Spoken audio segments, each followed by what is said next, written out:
श्री राम जय राम जय जय राम श्री राम जय राम जय जय राम श्री राम जय राम जय जय राम श्री राम जय राम जय जय राम श्री राम जय राम जय जय राम श्री राम जय राम जय धुनी ज्ञान पाजी जनाला घरे सारिखी जावसे नित्य शांती नमस्कार त्या ब्रह्म चैतन्य मूर्ती सद्गुरुनाथ महाराज की जय जय जय रघुवीर समर्थ घेणं अत्यंत आवश्यक आहे।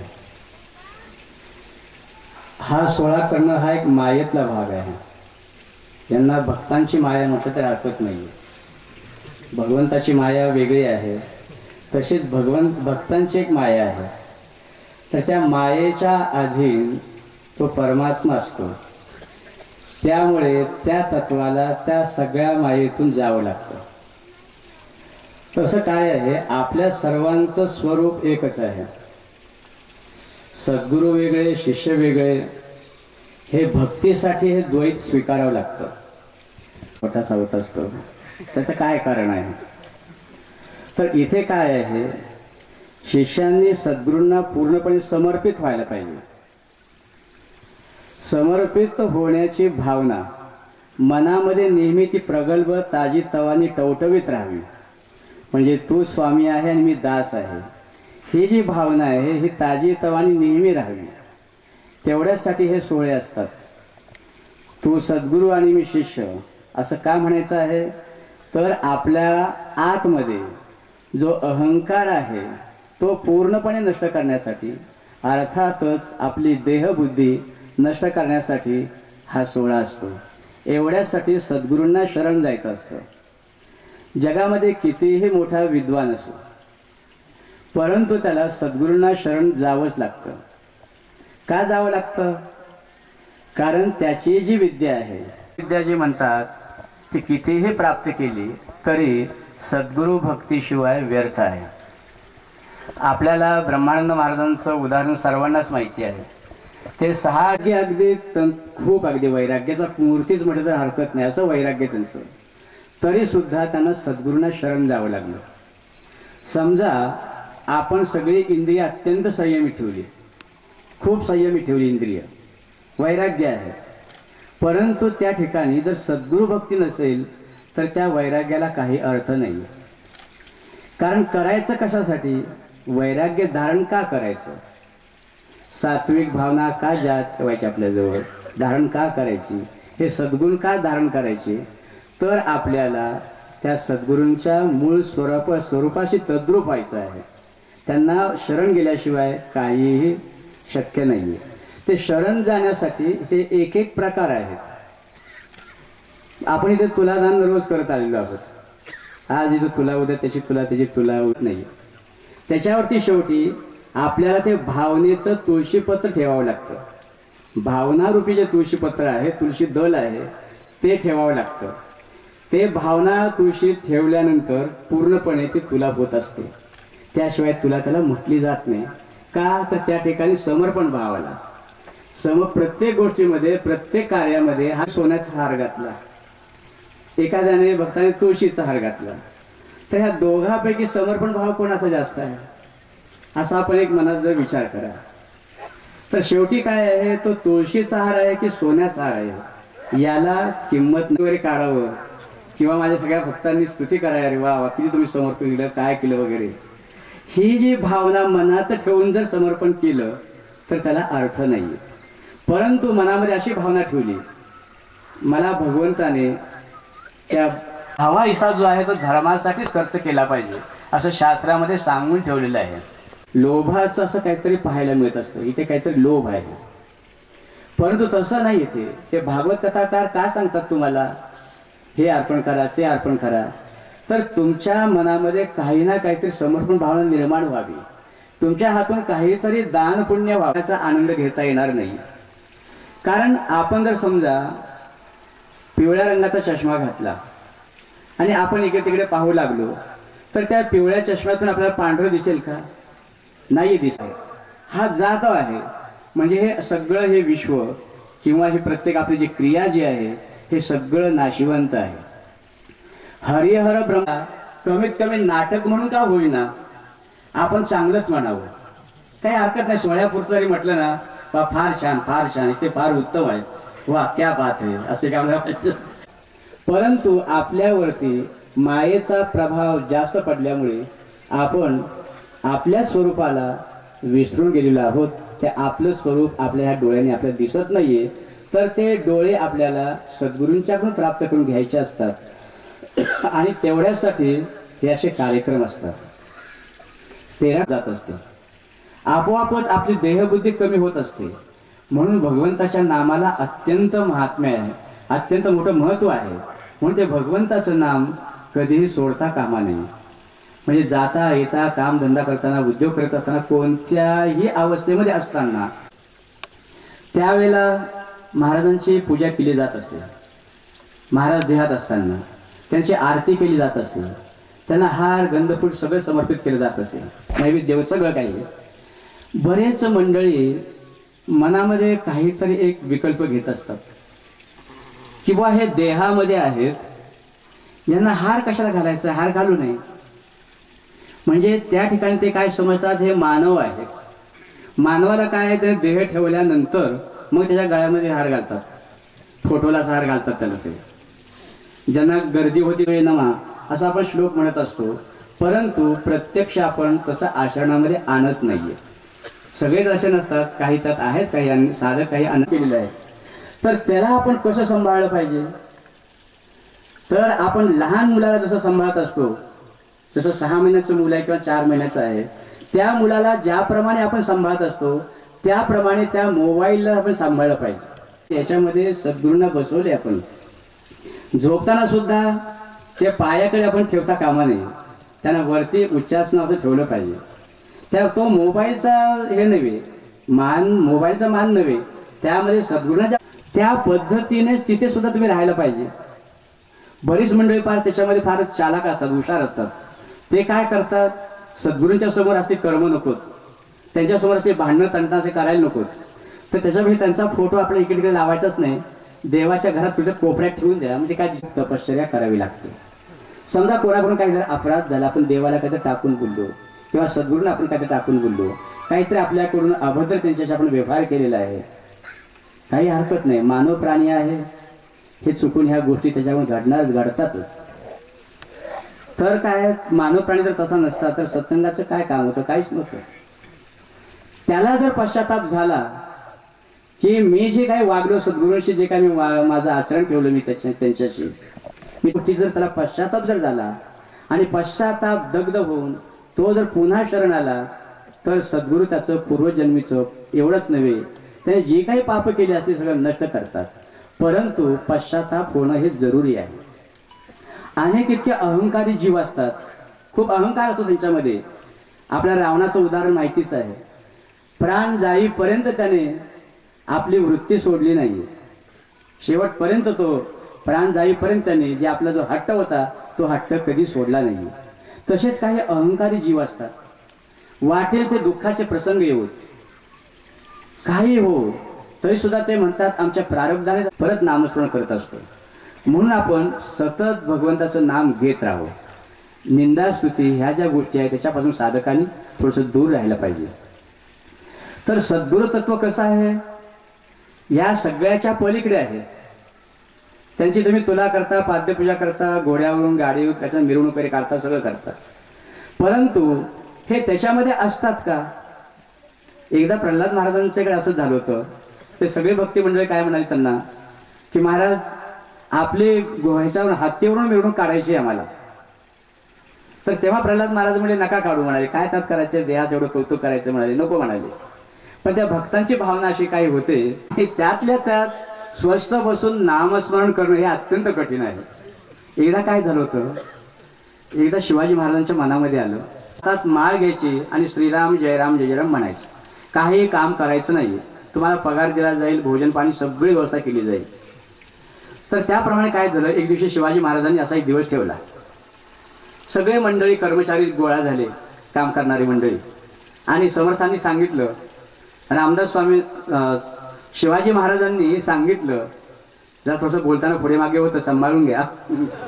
तर शिवाजी महाराज काय म्हणाले, आता असं करा की माझ्या सद्गुरूंना समर्थांना रामनाम खूप प्रिय आहे, तर तुम्ही असं करा, हातात सगळ्यांनी माळ घ्या आणि जप करा म्हणाले. जप करा, तुम्ही काहीही बाकीचं करू नका.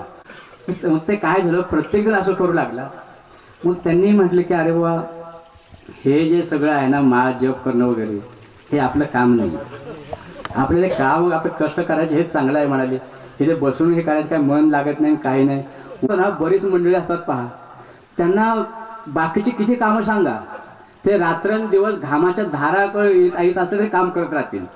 परंतु त्यांना सांगितलं तुम्ही फक्त 13 माळा एका ठिकाणी बसून करा, ते त्यांना होणार नाहीये. पण खातात.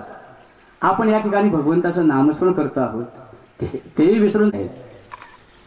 काम, क्रोध, लोभ, मोह, मद, मत्सर, हे जे आपल्याला जे विकार दिलेले, अहंकार वगैरे, तर हे कशासाठी दिलेले आहेत, याचा काही ना काहीतरी जीवनामध्ये उपयोग व्हायला पाहिजे. आता समजा गायांना, म्हैशींना जर समजा असं शिंग मारण्याचं जर समजा दिलं नाही ज्ञान देवाने, तर त्याला कोणी मारेल. ते म्हणजे शरणच आला तो, त्याला वाटलं इतकं विषय आलो, पण सांगण्याची काय तिची कला आहे म्हणाली. त्याला काही सुद्धा राग नाही म्हणाले, अत्यंत प्रेमाने सांगतायत ते म्हणजे ठीक आहे, आपण दुसऱ्यांनी प्रयोग करू म्हणाले. मग ते जेवण, तर हे संतांचे चरित्र ऐकी, हे संत मंडळी किती शांत असतात. तर त्यांच्या ह्याच्यातून आपण शिकलं पाहिजे. तर ते नाथ म्हणाले, बघा तो खाली पडेल म्हणाले. तर तेव्हा ती माऊली काय म्हणते, मला, आणि नाथांना साष्टांग नमस्कार घातला, एकदम शरण आले. तर हे त्यांना शांतीचा पुतळा म्हटलेला आहे. एकनाथ महाराजांना शांतीचा पुतळा म्हटलेला आहे. तर या संतांच्याकडून आपण काय शिकलं पाहिजे विचार करा. आपण सुद्धा व्यवहारात काय करत असतो. समजा आता आपल्याला हॉलमध्ये जागा दिलेली आहे, हॉलमध्ये जागा दिली, त्या ठिकाणी ते सगळ्यांसाठी असतं, दूरदृष्टी ठेवून वागणारे. म्हणजे नको त्या ठिकाणी दूरदृष्टी, जिथे ठेवली पाहिजे तिथे नाही ठेवत ते. तर ते म्हणतात की लगेच बायकोला म्हणतात, अरे पळत पळत पुढे जा, आणि तिथे आपली जागा तर कोपऱ्यामध्ये, म्हणजे असं तिथे. आणि समजा त्या ठिकाणी दुसऱ्या दिवशी जर तिथे कोणी आसन लावलं, त्याचं अंतरून टाकलं, तर एकदम भांडणाला सुरुवात होत असते. म्हणजे ते विसरूनच जातात की आपण काय करतो आहोत. म्हणजे परमार्थ करण्यासाठी बाहेर पडलेले असतात, परमार्थ करण्यासाठी जप करतात, परमार्थ करण्यासाठी तप करतात, परमार्थ करण्यासाठी सद्गुरूची भक्ती करतात. परंतु प्रसंग आला की सगळ्यावरती पाणी ओतलं जात असतं. पालथ्या घड्यावर किती पाणी होता तुम्ही, ते आज कधी जाणारच नाही. आता आपल्याला रागाचा प्रसंग येणार आहे, तर या ठिकाणी आपण रागवता कामा नये. याच्यामध्ये शांत राहून मनातल्या मनात भगवंताचं नाम घेतलं पाहिजे. असं त्याच वेळेला आपण सावध राहिलं पाहिजे. असं जर आपण सावध राहिलो तर सगळे मंडळी आतमध्ये बसलेले होते. आणि काय झालं त्याच्यामध्ये, एक कोण चहा द्यायला तिथे घेऊन आला, एकदम तिथे चहा चहा चहा करत आला. चहा चहा आल्या मंडूवर त्यांना लगेच सर्वांना अंगावरचे रोमांच उभे राहतात पहा. चहाचा आठवण, चहा कोणी म्हटलं की एकदम त्यांना किती स्फूर्ती चढते आणि एकदम सावध होतात. जसं ज्यांना रामनामाचं वेळ असतं ना, नुसतं राम कानावर शब्द पडला की त्यांच्या वृत्ती एकदम प्रफुल्लित होतात. त्याप्रमाणे काही मंडळी अशा असतात, चहाचं नाव ऐकल्याबरोबर त्यांना प्रसन्नता वाटते. तर तिथे चहा चहा घेऊन तो येत होता ओरडत. ते ऐकल्याबरोबर सगळ्यांची गडबड गडबड झाली चहासाठी. मग तोही भराभर कपात होती, चहा देत होता. याला सद्गुरु भक्ती म्हणत नाहीत, लक्षात ठेवा. ते अगोदर जाणून घेतलं पाहिजे की आपल्या सद्गुरूंचं काय म्हणणं आहे. ते म्हणतात त्याला शांत, त्याला बसवत आहेत, आणि हा त्यांच्यावर रागवायला चाललेला आहे. असं करता कामा नये. म्हणजे ती भक्ती आहे त्या ठिकाणी, बरोबर आहे, कारण भक्तांचे सुद्धा प्रकार अनेक आहेत. त्यात तो सुद्धा एक भक्ताचा प्रकारच म्हणावा लागेल. आहेच तो प्रकार. काही भोळे भाबडे असतात विचारे, पण ते सुद्धा तरुण जातात. तर काय झालं, प्रल्हाद महाराजांनी सर्वांना शांत केलं. अरे म्हणाले शांत राहा, तोपर्यंत आपल्या परमार्थाला अर्थ नाही. तरी सुद्धा महाराजांनी म्हटलेलं आहे, तेवढे काही हरकत नाही म्हणाले. ते उदाहरण काय देतात ते म्हणजे, समजा गायीने जर शेणाचा पावटा जमिनीवर टाकला, मातीवरती टाकला, तर त्यामुळे तो पावटा जो आहे शेणाचा, त्याला उचलल्यानंतर तो असेल, दिव्य दृष्टी जर प्राप्त झाली असेल, तर त्या नजरेतून पाहिलं तर तुम्हाला समाधीच लागेल. कारण ते अलौकिक दिव्य दृष्टी जी असते ती सर्वांनाच मिळत नसते. संजयला दिव्य दृष्टी श्रीकृष्णाने दिली होती आणि तो धृतराष्ट्र सारखा मागे लागायचा, संजय आता सांग तिथे युद्धभूमीत काय होऊन राहिलेलं आहे, काय होत आहे. आणि तो संजय डोळे झाकून एकसारखं म्हणजे तिथे नजर टाकायचा, त्या दिव्य दृष्टीने तिथे रणांगणामध्ये नजर टाकायचा आणि तो सांगायचा, धृतराष्ट्रा तुझा पुत्र अशा अशा ठिकाणी मध्यभागी उभा आहे, असं असं सैन्य चक्रीवासारखं उभं आहे, असा आहे खूप धूमशक्ती खूप जोरात युद्ध चाललेलं आहे आणि तुझ्या पुत्राचा फार मोठा पराक्रम पाहण्यासारखा आहे असं सांगतो. तेव्हा त्याला एकदम आनंद होतो. पुत्रामध्ये जेवढी काही आवश्यकता आहे तेवढंच ज्ञान ठेवलेलं आहे, जास्त ज्ञान दिलेलं नाही. ज्याला ते ज्ञान पचवण्याची शक्ती आहे त्याच्याजवळ ते ज्ञान दिलेलं आहे. आता उदाहरणार्थ अंतर्ज्ञान, त्याला एकदम गप्प बसवलं. महाराजांना माहिती होतं ही अंतरंगातली आहे, भक्ती उपासना करते आहे, माझ्यावर अनन्य श्रद्धा आहे, हिला हे ज्ञान जरूर आहे. तर आम्हाला घेऊन तिने गप्प बसवलं.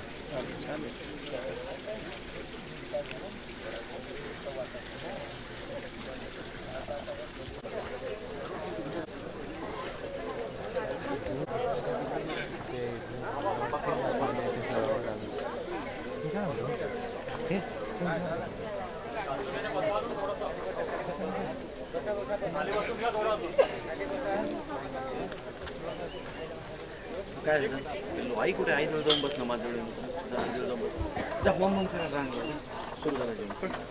श्रीराम समर्थ. एक काय त्यांनी पण एक 20-25 महिलांनी जावं.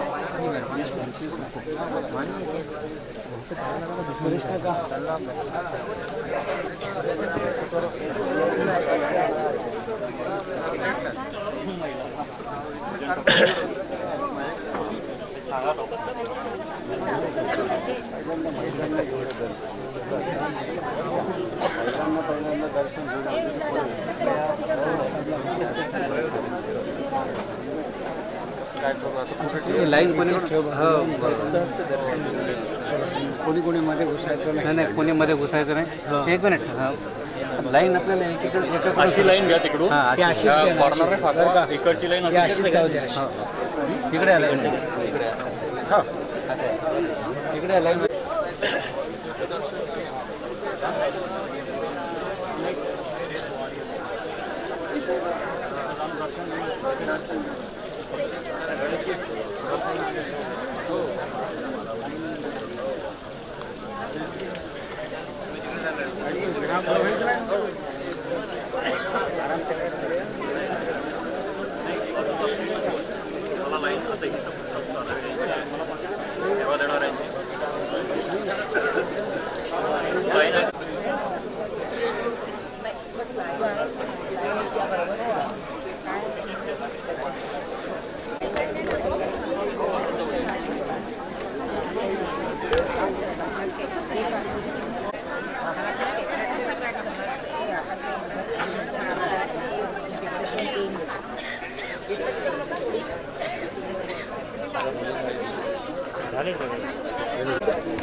कारण इकडे जागा नाही पाय ठेवून जातो आणि आता तिकडनं जायचं एकदा म्हणजे त्याच्यामध्ये पूर्ण गाणं होती शिवानी पण कसं होतं हे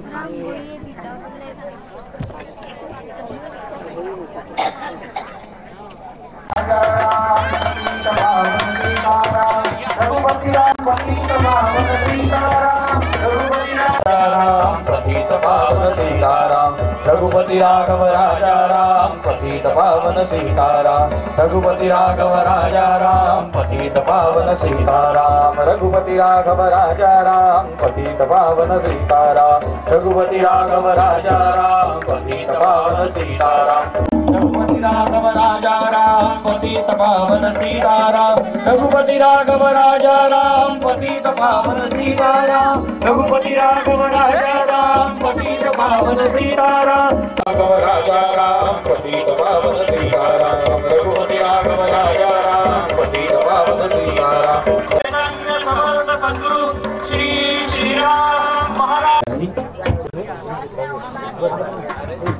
सगळ्या भक्तांनी शांतता ठेवायची आहे, सगळ्यांनी खाली बसून घ्यायचं आहे जेणेकरून सगळ्यांना पुढील कार्यक्रम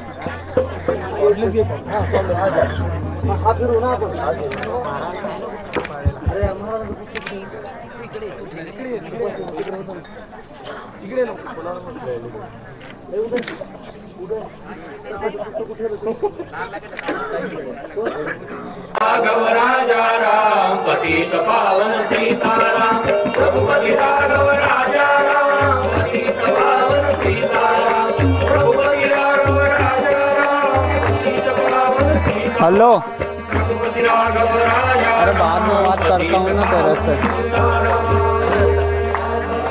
कितनी देर से माधव घ्या केशव घ्या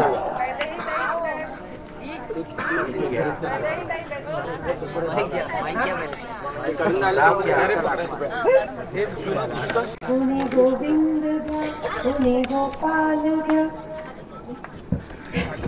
पुणे माधव घ्या पुणे कृष्ण घ्या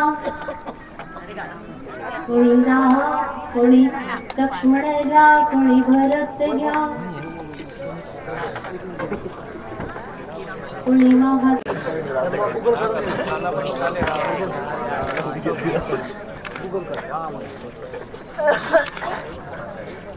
आनंद ब्रह्म चैतन्य समर्थ सद्गुरु श्री श्रीराम महाराज की जय जय जय सियावर रामचंद्र की जय सुत हनुमान की जय उमापति महादेव की जय।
Thank you.